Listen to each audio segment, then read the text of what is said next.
Episode की शुरुआत में हमें पास्ट दिखाया जाता है जब योंगजू और जेयुन कॉलेज में होते हैं। तभी एक लड़का सबके सामने योंगजू को प्रपोज करता है पर वो मना कर देती है। फिर टीचर सबसे कहते हैं कि अगली प्रेजेंटेशन के लिए आपको दो दो के ग्रुप में काम करना होगा, तो आपको जिसके साथ पेयर बनाना है बना सकते हो। तो क्लास के बाद योंगजू जेयुन के पास जाती है और उससे साथ काम करने को बोलती है, पर वो ये कहकर मना कर देता है कि मैंने अपने दोस्त के साथ पहले ही पेयर बना लिया है। वो जाने लगती है तो उसका दोस्त कहता है अगर तुम चाहो तो मैं इसे छोड़कर तुम्हारा पार्टनर बन सकता हूँ। तो वो ठीक है बोलकर वहाँ से चली जाती है। फिर जेयुन अपने दोस्त से कह रहा होता है कि तुमने एक लड़की के लिए मुझे छोड़ दिया। तो उसका दोस्त कहता है वो कोई ऐसी वैसी लड़की नहीं है, बल्कि हमारे डिपार्टमेंट की सबसे पॉपुलर और प्रिटी लड़की है। पर वैसे तुमने उसे मना क्यों किया? वो कहता है मुझे नहीं लगता वो प्रिटी है और वो इतनी अट्रैक्टिव भी नहीं है।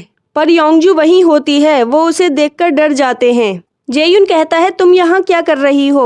वो पूछती है क्या मैं यहाँ अलाउ नहीं हूँ? ये जगह सभी स्टूडेंट्स के लिए है। फिर वो वहाँ से चली जाती है। फिर जेयुन एक आइसक्रीम शॉप में पार्ट टाइम जॉब के लिए जाता है। शॉप का ओनर कहता है ये तुम्हें सब सिखा देगी, पर वो और कोई नहीं योंगजू होती है। वो ओनर से कहती है आप इसकी चिंता मत करो, मैं इसे सब अच्छे से सिखा दूंगी। ओनर वहाँ से चला जाता है। योंगजू जेयुन से कहती है मैं भले ही सुंदर नहीं हूँ और अट्रैक्टिव भी नहीं हूँ, पर मैं तुम्हें सिखाने की पूरी कोशिश करूंगी। फिर योंगजू बस स्टॉप पर किसी से फोन पर बात कर रही होती है और कहती है कि वो ऐसे कैसे कह सकता है कि मैं बदसूरत हूँ, वो खुद इतना बदसूरत है और मेरा बदला तो कल काम पर शुरू होगा।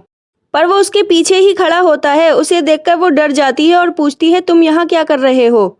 तो वो कहता है मैं खड़ा हूँ, क्या मैं यहाँ अलाउ नहीं हूँ? फिर बस आ जाती है और वो चला जाता है। दूसरे दिन जब जेयुन शॉप में आता है तो एक कस्टमर योंगजू से लड़ रहा होता है कि तुमने पैकिंग सही नहीं की, मुझे आइसक्रीम पिघली हुई मिली है, मुझे रिफंड चाहिए। योंगजू उससे कहती है कि आपने ये आइसक्रीम 7 घंटे पहले खरीदी थी, आपको तभी खा लेनी चाहिए थी, अब हम रिफंड नहीं दे सकते।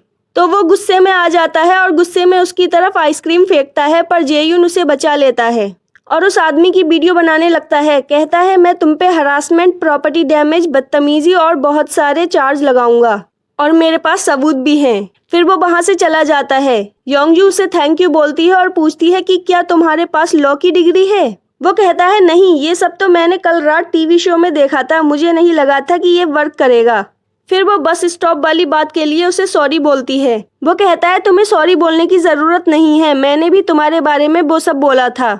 फिर उनके बीच सब नॉर्मल हो जाता है और उसे जेयुन पर क्रश होने लगता है। जब भी वो जेयुन को देखती है उसे वो और हैंडसम लगता है। फिर क्रिसमस आ जाता है। योंगजू एक एम्प्लॉय और अपने बॉस को गिफ्ट में ग्लव्स देती है, पर वो जेयुन के लिए स्कार्फ लाई होती है। वो उसे देती है तो वो दोनों जेयुन को देखकर हंसने लगते हैं। उसे अजीब लगता है तो वो ये कहकर मना कर देता है कि मुझे गर्मी जल्दी लगने लगती है, इसीलिए मैं विंटर में स्कार्फ नहीं पहनता, तुम इसे किसी और को दे दो। और वहां से चला जाता है। योंगजू भी उसके पीछे जाती है और कहती है कि क्या तुम्हें सच में इसका मतलब नहीं पता? वो कहता है नहीं। तो वो कहती है कि ये मेरा तरीका है तुम्हें डेट के लिए पूछने का, मैंने इसे खुद बनाया है। वो कहता है आई एम सॉरी, पर मुझे तुम्हें डेट करने में कोई इंटरेस्ट नहीं है। वो कहती है कोई बात नहीं, तुम सॉरी मत बोलो। फिर वो दोनों अपने काम पर चले जाते हैं। तभी वहीं का एक एम्प्लॉय जेयुन के पास आता है और पूछता है कि अब क्या तुम दोनों डेट कर रहे हो? जेयुन कहता है नहीं। तो वो बहुत खुश होने लगता है कि इसका मतलब मेरे पास अभी भी एक चांस है। वो जेयुन से पूछता है तुमने उसे रिजेक्ट क्यों किया? वो कहता है मैं इतनी सुंदर लड़की को कैसे डेट कर सकता हूँ, वो मेरी पहुँच से बाहर है। तभी वो देखता है योंगजू अंदर रो रही होती है। उसका बॉस पूछता है क्या हुआ? तो वो कहती है कुछ नहीं, बस मेरी तबीयत थोड़ी खराब है, मैं आज जल्दी घर जा रही हूँ, और वहाँ से चली जाती है। फिर वो बस स्टॉप पर बैठकर रो रही होती है। तभी जेयुन उसके पास आ जाता है तो वो उसे देखकर भागने लगती है, पर शूलेस खुलने की वजह से वो गिर जाती है और रोने लगती है। जेयुन उसके पास जाता है और उसके शूलेस बांधने लगता है। वो उससे पूछती है कि क्या मैं तुम्हें इतनी अनअट्रैक्टिव लगती हूँ? वो कहता है नहीं, तुम बहुत सुंदर हो। और योंगजू ये सब सोच ही रही होती है। तभी जिनवुक कहता है जल्दी लेस बांधो, हमें जाना भी है। वहाँ वो सोल्जर भी ज़ॉम्बी बन जाता है जिसे दूसरे सोल्जर ने काटा होता है और वो इन्हू पर अटैक कर देता है। तो जेयुन उसे शूट करने वाला होता है, इतनी देर में जियोंग कर देती है। यहाँ ये तीनों जा रहे होते हैं। तभी उन्हें एक लड़का दिखता है जो उनसे हेल्प मांगता है, पर वो उसके पैर पर चोट का निशान देखते हैं और ज़ॉम्बी समझकर मारने लगते हैं। वो कहता है रुको, मैं ज़ॉम्बी नहीं हूँ, पर वो नहीं सुनते। तो योंगजू उन्हें रोकती है कि ये अभी ज़ॉम्बी नहीं बना है, इसे अभी नहीं मारते हैं। वो उससे पूछती है कि क्या तुम्हें ज़ॉम्बी ने काटा है। वो बहुत ड्रंक होता है। वो कहता है हाँ, तभी तो मैं इस सिचुएशन में हूँ। वो तीनों जाने लगते हैं तो वो कहता है तुम मुझे छोड़कर ऐसे कैसे जा सकते हो, मेरी हेल्प करो। तभी उस लड़के का फोन बजने लगता है तो ये उसे ऑफ करने के लिए ढूंढने लगते हैं, पर वहाँ ज़ॉम्बी आ जाते हैं तो वो चारों भागने लगते हैं और एक शॉप में आ जाते हैं। वो उस लड़के को बांध देते हैं और आपस में लड़ने लगते हैं कि इसको अपने साथ रखना है या नहीं। फिर उसे वॉमिटिंग होने लगती है तो एलेक्स उसका मुंह खोल देता है। योंगजू पूछती है तुमने इतनी ड्रिंक क्यों की थी। तो वो बताता है कि मैं तीसरी बार एग्जाम में फेल हो गया, इसीलिए मैं थोड़ी ड्रिंक करना चाहता था, पर मैं ड्रिंक करके जैसे ही निकला तभी उस ज़ॉम्बी ने मुझे काट लिया।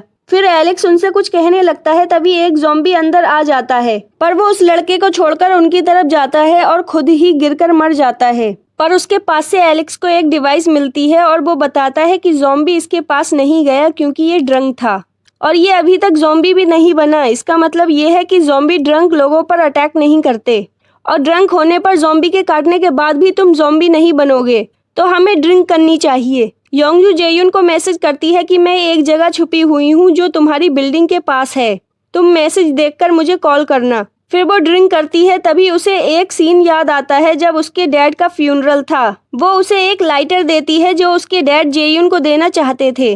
वो कहता है तुम्हारे डैड के पास ये हमेशा रहता था जबकि वो स्मोक भी नहीं करते थे, ऐसा क्यों। वो बताती है कि जब मैं छोटी थी तो मैंने उन्हें ये एज अ बर्थडे गिफ्ट दिया था।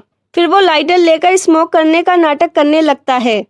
फिर यहाँ ये ड्रिंक करके नाटक करने लगते हैं। योंगजू फिर बिल्डिंग जाने के लिए निकल जाती है, सब उसके पीछे जाते हैं। यहाँ जेयुन इन्हू से कहता है कि अब इस जगह की प्रोटेक्शन करने का कोई फायदा नहीं। इन्हू कहता है क्या तुम अपनी मिलिट्री सर्विस छोड़कर अपनी गर्लफ्रेंड को ढूंढने जाने की सोच रहे हो। वो कहता है हाँ, और क्या पता कि मुझसे मिलने के लिए आते समय उसे चोट लग गई हो, और वैसे भी यहाँ रहने का कोई फायदा नहीं।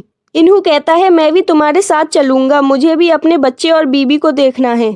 यहाँ ये जा रहे होते हैं। योंगजू कहती है अब हम ड्रंक हैं, अब ज़ॉम्बी हमारा कुछ नहीं कर सकते, पर जिनवुक उसे लेकर छुप जाता है। फिर वो लड़का कार का हॉर्न बजाकर ज़ॉम्बी को डिस्ट्रैक्ट करता है, फिर वो वहाँ से निकल जाते हैं। यहाँ ये दोनों ऑफिसर को अपने जाने की बात बताने आते हैं, पर तभी उनके पास एक कॉल आ जाती है और वो बताते हैं कि उनके लिए एक चॉपर भेज दिया गया है।